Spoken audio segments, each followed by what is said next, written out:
We can do it as a country. We have the resources, we have the capacity. Yeah, the youth are very sharp. So we have these opportunities.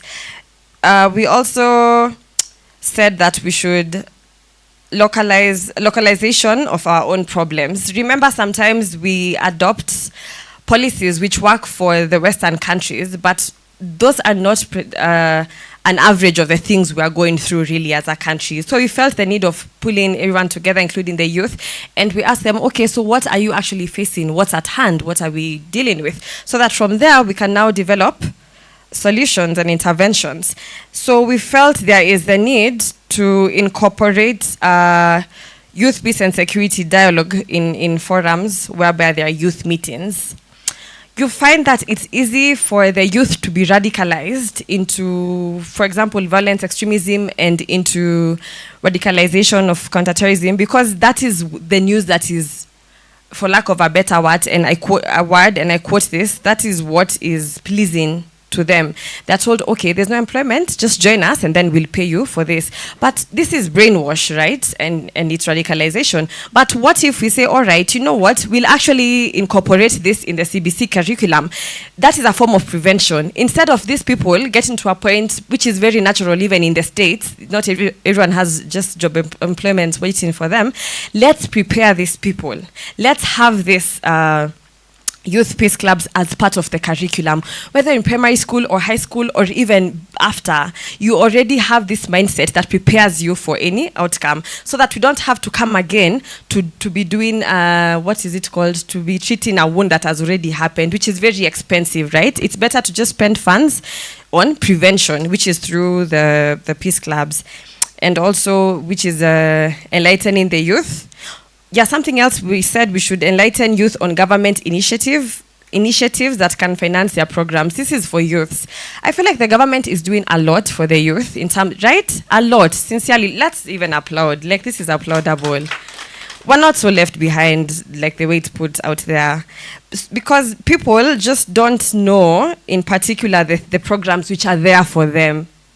So there needs to be some enlightenment, because unapata mtu ashanga, haya, the government actually can give me funds if I have a business, you know? That thing is not there, because sincerely we listen, sometimes there's just nonsense on social media. It's things which are not relevant to peace. It's just what is entertaining, which is what we need to change, the mindset of the youth. Let's give them like enlightenment instead of them being brainwashed into things which don't help them as a person and the nation at large. So lastly, I'll move to strengthening values and ethics.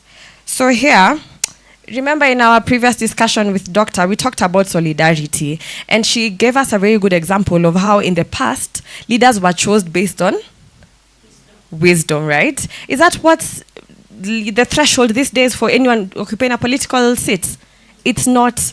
So, you know, maji yakimwagika yazoleki, eh? So let's start that now with the youth, whose minds are so ready and so thirsty and hungry for positive peace, right?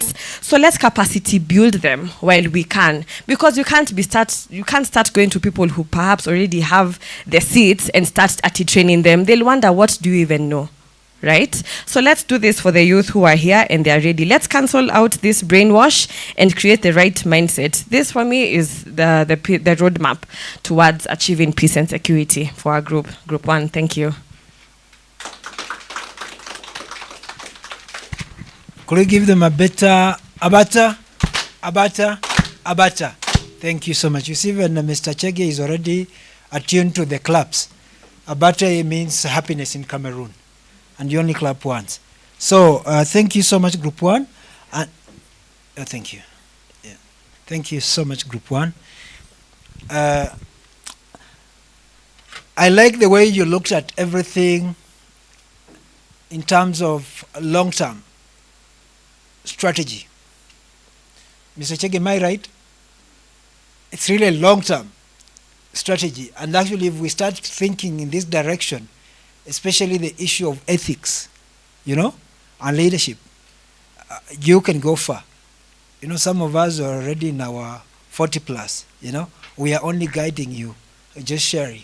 So if you started thinking about this as you're speaking, then 5 years down the line, we sit down and say, how far are you? Yeah? I like that long-term strategy. Now, any other person in the group who will want to add? Maybe they missed out on anything. I am very impressed with the group. Can we give them another butter? And a butter? A butter. Mr. Chege will tell you that when they sit in Arusha, they have a head of delegation who speaks on behalf of K. Now, if it's Mr. Chege and Rachel is also part of the delegation, Rachel will have to scribble something to Mr. Chege. But you find that you are in a group, and when you have presented like this, you know, this is also part of consensus, to agree as a team. Somebody says, Rachel didn't present that thing very well, let me say it. You actually pull your group down, and you pull your country down. These are things of diplomacy that you must know. When Mr. Chege has spoken, it's final. You can only scribble something to him and say, Mr. Chege, please, I don't know, how do you look at this? Could you add maybe in your brief or something like that? But now you don't say, SG, give me, or chairperson, please give me an opportunity to add something to what Mr. Chege said. Some countries, actually, you just go back and you're sacked. Some countries, like Rwanda, you don't joke. And Mr. Chege will tell you, it's no joke.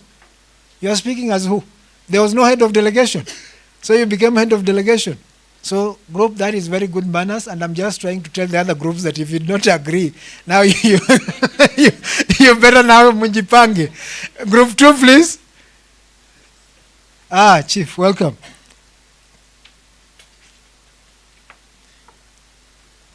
And Mr. Chege, this chief is very active. Huh? I like him because he's very, very active.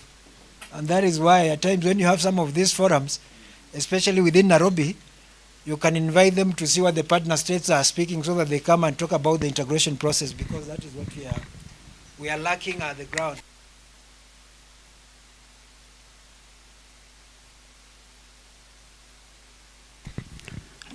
Good evening. I'm Patrick Kabekiruri, Senior Assistant Chief at Ole Kasasi, where we are. So to our guest, karibu sana. We acknowledge you. Thank you so much. They have chosen me, my group have chosen me to do this presentation. So I am their Moses. So I'm going to present as we had agreed. So in reference to the issue at hand, this is we've been able to come up with 4 issues in form of roadmap that is geared toward achieving the peace. And number 1 issue is review of existing policies and initiative to ensure the policy addresses the needs of the youth and their concern. The word here is review the existing policy. Of course, we have a lot of policies, national development policy, national youth policy, and national strategy for countering violent extremism. We've realized, or we've agreed that some of this policy may be outdated and they need to be reviewed so as to realize our objective, that is to review these policies so that they can fit the needs of the youth towards achieving the peace that we need. The number 2 point is working with peace clubs and learning institutions. And these learning institutions are like schools, particularly primary schools and secondary school, because that is our target. That is where this issue of youth is much seen. And we've also realized that groups like peace clubs, Rotary clubs can be able to do a lot with respect to working towards achieving this peace. Number 3 is to establish initiative for healing traumas, for violent conflicts, and reintegrating survivors and ex-perpetrators. And we can only achieve this through the following. You provide psychosocial support and safe spaces to help youth overcome trauma developed due to violent conflicts, experience, and its aftermath. And we can also achieve this through supporting the reintegration of ex-perpetrators into society through counseling and developing life skills. The last is government should also set a budget that caters for the youth-led peace process and towards implementation of national action plan instead of relying on external funding. Thank you so much.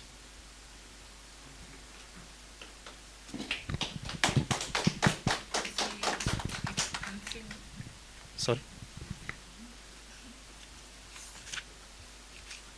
The last page.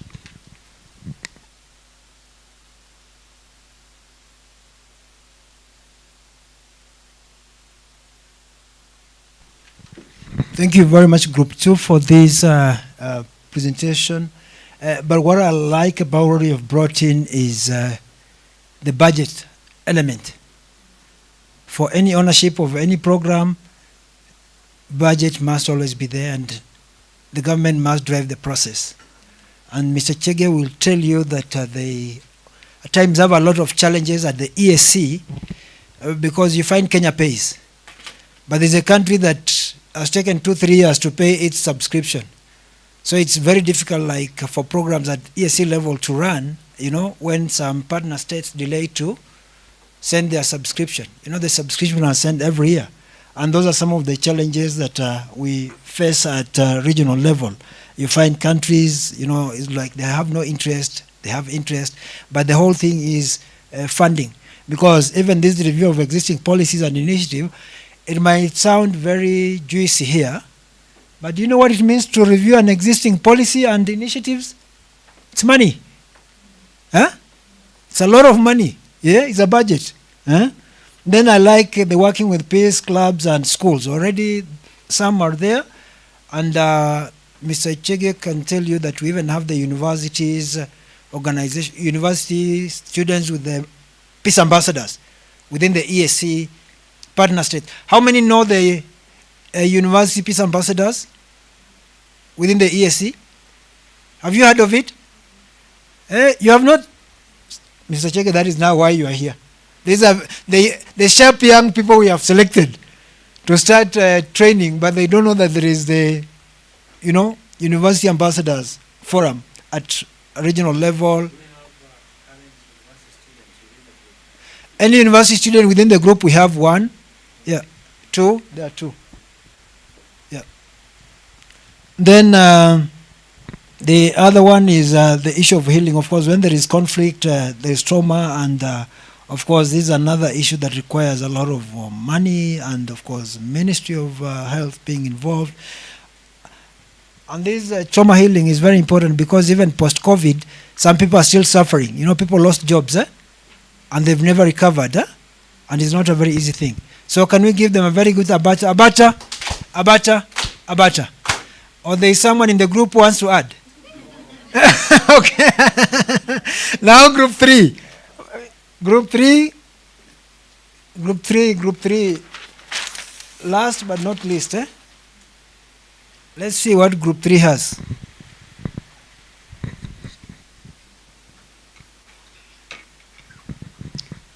Thank you so much. This afternoon, my task is very simple, is to present the resolution of group 3. So whatever I'm going to say is not mine, it is for the group. So we had 4 points as action points. Number 1, we identified the need to have to conduct a need assessment from the grassroots to inform some of the youth priorities this country, so that they feel like their needs are being addressed. So there's a need to have some budget set aside for conducting need assessment on periodic basis. And number two, we also identified that for the youth to have full participation in government programs and leadership positions, that then we need a policy guideline, if it doesn't exist, that will guide how young people are appointed in key government leadership positions, so that the pillar of participation is fully entrenched in our country. And number three was a need for a communication strategy that will then guide how young people interact with their government, how the issues are being escalated from the bottom to the government, and an effective feedback mechanism. And this one, I can also say that it goes hand in hand with the ICGLR.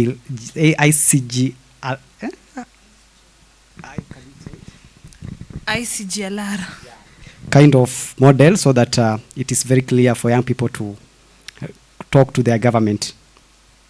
And then lastly, which is a thorny issue, and for us here we see that we saw it as an issue that elicits a lot of feeling among young people and bring about discrimination in their work or in job for job opportunities, is the need to abolish the Chapter 6 requirement for the entry-level jobs in this country, because this is a thorny issue and many young people have suffered because of this Chapter 6 requirement. So those were some of the action points we discussed, and felt that when they're addressed, then the peace and security, as far as young people are concerned, will be addressed in this country. Thank you. What are the Chapter 6 appointments? Okay. In this country, Chapter 6 requirements are those guidelines that as a young person who wants a job in this country must hold. And number one, you need to demonstrate that you have a police clearance certificate, that you are not in the bad books with the government, you have no record of criminality. Two, if you must have a HELB clearance, that you are a compliant citizen who pay debts when you are given money by the government or any institution. There is need to be in the good record to come to ethics. So there is a code of ethics and anti-corruption certificate that you need to have. There is KRA certificate. That is that you are paying tax. You have to comply that you are paying tax. And lastly is CRB, that when you are CRB clears you, knowing that that you are not blacklisted anywhere. So if government gives money, or if somebody gives you money, they know this person will always pay the money. So those are the Chapter 6 documents that are required for you to get a job in this country. Thank you. I like the way, young people are very happy when they hear what you have just said. I can see the smiles. Huh? Changing a constitution might look the way you are talking, but it's not as easy as you might think. But what comes out to me clearly, one that I get from this group, is the issue of a communication strategy. Even if we are here and we design very good programs, and people don't get to know what you're designing, people don't get to know. It's as good as being in your house and you're talking to your family, so nobody knows. So this communication strategy to me comes out like glaring and is very, very important.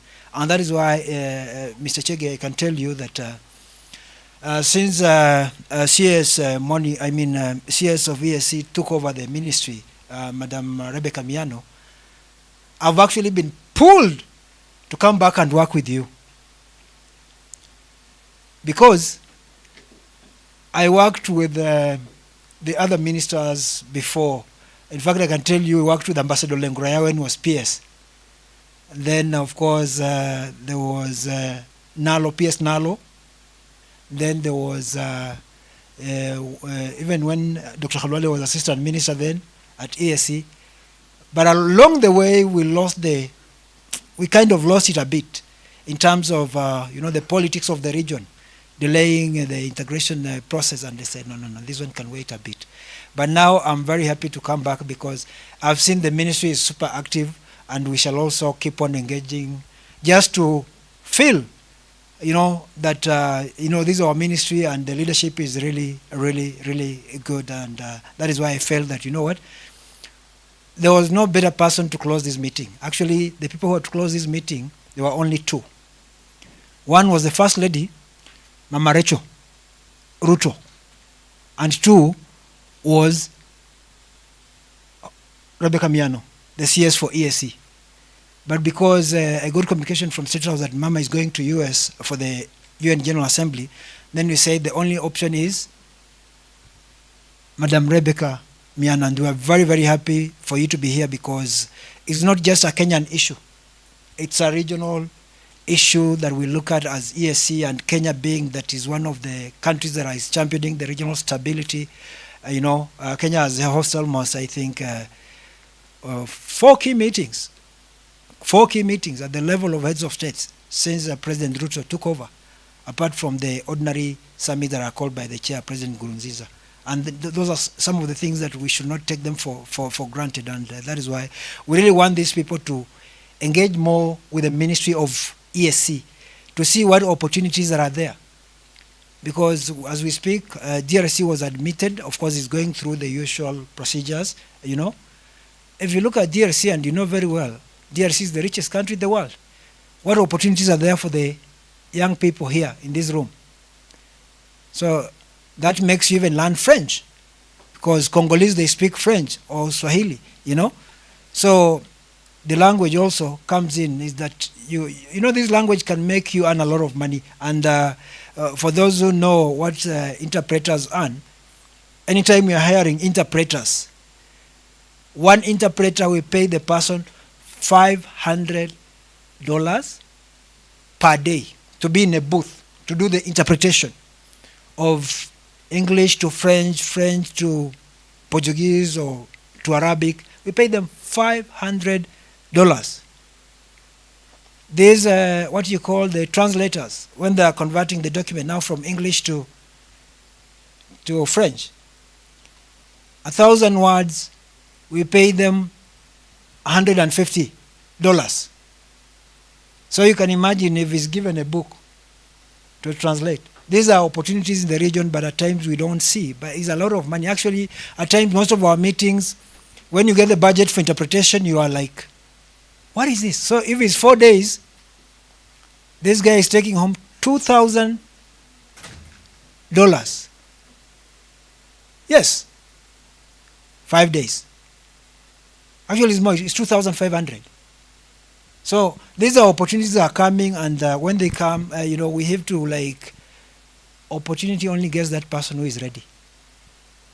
If you are not ready, today if we say, okay, there's a mission for young people in this room to go and do benchmarking on the European Union integration process. People are going to Brussels, yeah? And you don't have a passport. How do we assist you? And if you want to work in the region, you will not work in the region without a passport, Because that is like, of course, you will go to Uganda with your ID, but will you go to Tanzania with the ID? The challenges we have with Tanzania, So always be ready, and at times they say, fimbo ya mbali. So let's be ready, and having said that, now we change the mood to the closing ceremony. Thank you so much, Bwana Chege. Maybe if you want to ask a few questions before you even do the closing, because we are going to invite you officially, and even change the seating arrangement for the closing ceremony. Yeah. Okay, so perhaps no questions, and the audience I'm interacting with, I don't know them, but they know my name. Just wanted to make a few comments about the roadmap, and very good effort from all the groups. I think what I noted, the question of reconciliation from group 1, and I think I had the need to link our education and training to the needs of the industry, so that you are able to address unemployment needs, the question of unemployment for our youth. Um, Group 1 talked about the need for values and ethics. And I was very impressed. So I think now I'm in darkness when there's a group that says we need to do away with chapter 6 of the Constitution. But I thought chapter 6 addresses the question of values and ethics for public servants, for state officers. The question of integrity and accountability. So if we look at it from just the documents that are required, I think that would be a different story.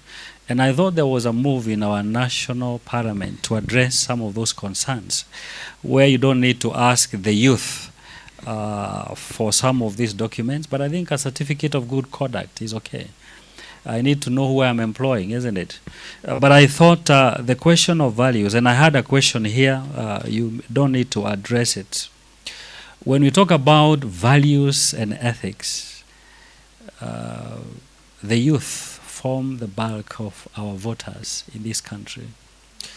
So that if the youth decided that we're only going to have leaders in power that are of integrity and accountability, it is possible to do it. But do we do that as the youth?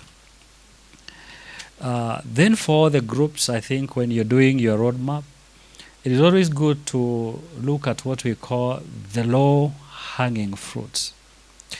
I think the moderator talked about most of our issues are long-term, but we have things that you can sell to the government that we call the low-hanging fruits, that which can be done now and we can get immediate results. I think two groups, you talked about review of existing policies, which is something that can be addressed. And I liked the last group, the needs assessment, because I think we always start from somewhere. What are the needs? But then, in short, to enrich our roadmaps, whenever you're doing a roadmap, you must ask yourself these questions. Who will do what you're saying? What is required? And therefore the question of the budget. How is this going to be done? When? The question of the time frame. And then why do you want us to address this? And I know time may not have allowed us, but now if you want to make them meaningful, then we must address all those questions. Who is doing what? It is good, for instance, to say we need the policies to be reviewed, but who will do it? Why are we doing it? What do we need to do that? How is this going to be done? The strategy. When? The question of time frame. And therefore, it's good to have the issue. There is one group I liked. They said, these are the issues. Now, when we have the issues, how are we going to address them? How? The strategies. What is the output? What is the time frame for those things we are recommending? Who will do it? And I think one group brought about the question of the budget, because that is very important. And then in our roadmap, then there are always what we call performance indicators. How do we assess that what we said is what we are doing? And I think we must always have a monitoring and an evaluation framework, because what is measured will attract funding. Because I can say we set ourselves to do this in 2 years. There are risks involved. What are our mitigation measures? Is it funding? Because if it can be measured, then it can also be supported, either through funding. So that's what I wanted to say for all the presentations that were done. Very good, on point. But then we need to, if we are able to address those questions, who, what, how, when, why, then we are good to go. Thank you.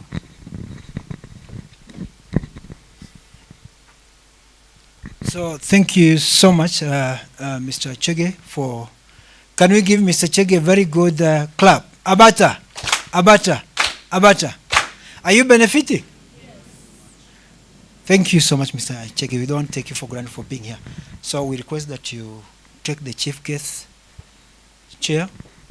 We are now in the closing ceremony and request all of you to move, so you will be number one. In that order. You just move to the next. If you find the next chair is empty, just move next to it. So I'm also shifting to go to the high table.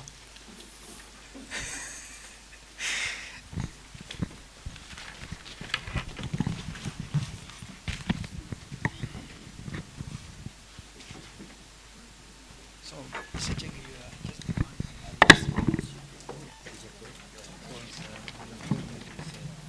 we had a very good discussion.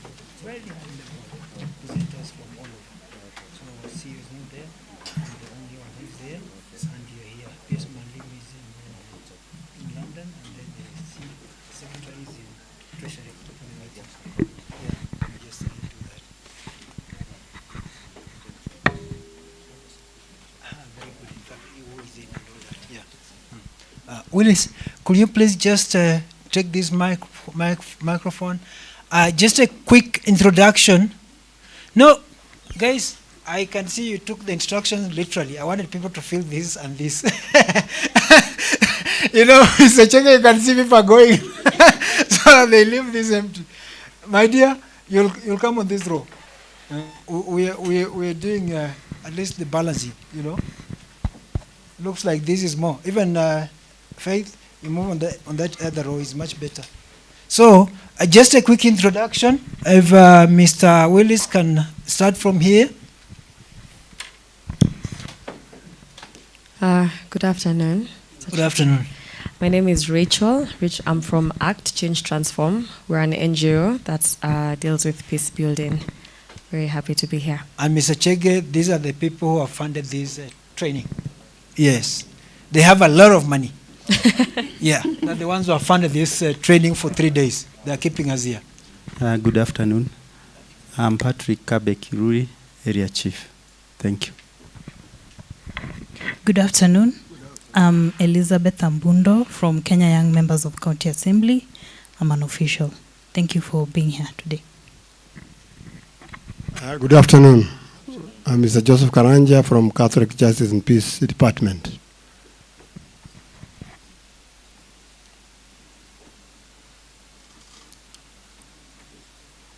Sorry for this. I'm just trying to change so that you can see you. At the same time, Elizabeth, you can capture some of the photos. Huh? You are good at that. Good afternoon, everyone. I'm Dennis Kiarie from Catholic Justice and Peace Department. Good afternoon, everyone. I'm Lewis Wekesa Mkeo, student at Catholic University. I also have Mama I Made It initiative, which supports youth, and I also do charities. Yeah. Good afternoon. My name is Timothy Baraka from the National Youth Council. Good afternoon, everyone. My name is Naomi Nabulu from the Catholic Justice and Peace Department. Good afternoon. My name is Irene Tangus from National Youth Council. National Youth Council is a state agency under the Ministry of Youth Affairs, the Arts and Sports. Good afternoon. My name is Faith Uyo from the Multifunctional Youth Forum. Good afternoon. I'm Shanko Sompet. I am a student at Nazarene University and also from the from the Catholic Justice Peace and Department. Good afternoon, everyone. My name is Violet Madanga. I come from the banking industry. Thank you. Good afternoon. My name is Abdul Hamid Otete. I'm from Busia County. I am a youth advocate on peace. Good afternoon. My name is Nyawid Mut. I'm in Horn African Youth Network. Good afternoon, everyone. My name is Shirley, and I work with Horn of Africa Youth Network. Good afternoon. My name is Willie Somondi. I'm the technician for the audiovisual conferencing.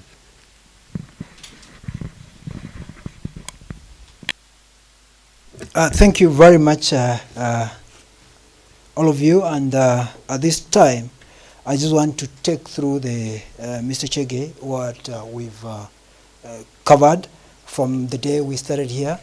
We were very strategic when we started the program and brought in two very senior government officials.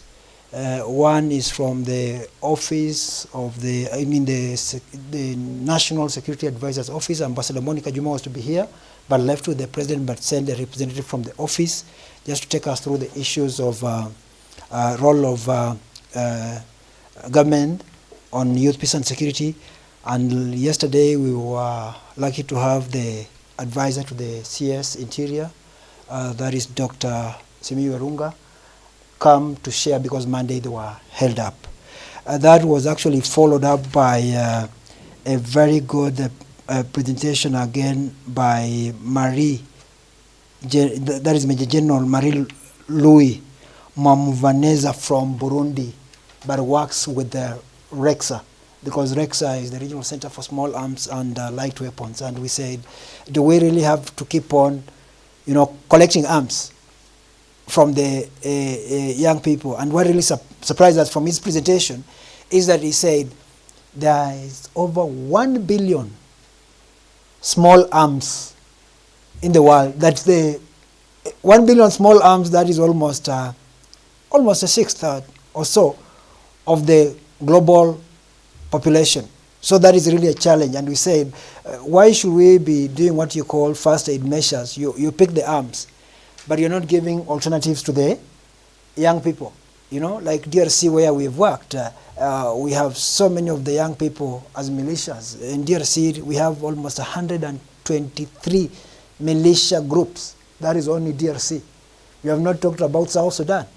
South Sudan, you might find even that the population of arms is more than the population of the people. These are some of the challenges we are confronted with.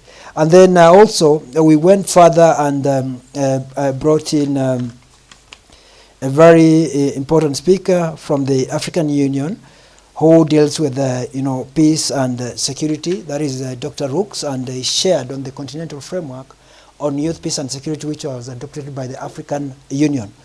We went further and had a presentation on the role of research institutions in youth peace and security, because what we are really insisting is that whatever policy intervention we come up with, it must also be evidence-based, so that we don't just wake up one day and we say, you know what, we need a national action plan. For what? What informs it? Do we need a national action plan, or do we need a framework? So we brought in the research institutions, that is International Peace Support Training Center, which is based in Karen, and Madam Margaret was the one who was sent here. And then, of course, we also got Father Concordia Kimana from the Catholic University, and he's from Rwanda, sharing his experience of how the genocide made him a refugee, And it was not a very easy thing. For you who remember how Father shared yesterday, it was not a very easy thing. So we went further, and of course we shared on the issue of guidelines of the African Union on developing of this national action plan. And luckily, I've been in the African Union team as one of the members who are involved in the development of the guidelines for youth peace and security for the African Union. Then we went further and shared on, as much as we are looking at the youth peace and security, we already have women peace and security. We have a national action plan, and it's actually the second one in the country. So we brought in Jackie Mbongo, who is the co-chair of the Women Peace and Security on UN Security Council Resolution 1325, who shared to us on what they've done in regard to coming up with the first national action plan, what were the challenges, and now the second national action plan, which is coming to an end next year in December.